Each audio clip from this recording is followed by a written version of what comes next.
Guys, manguha daw kami ng labong ni Pinsan. Manguha kami ng labong ni Pinsan while waiting the taxi. Kasi, ano, ang daming kawayan, no? Ang daming kawayan. Ang daming kawayan. Parang sa Bisaya is lunas, no? Lunas na kawayan. Ito yung likod namin, nasa highway.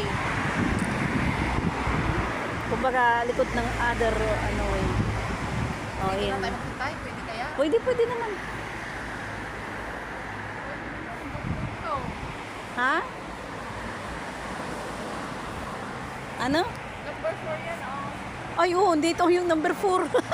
Hindi siya na-arrange. Hindi nga, yung numero nila. Baka nga sa bahay, insan. Doon ang amin. Oh. Sa likod, kasi makikita ko tong bahay na ito eh. Yung roof nito. Doon sa amin. Ako. Oo.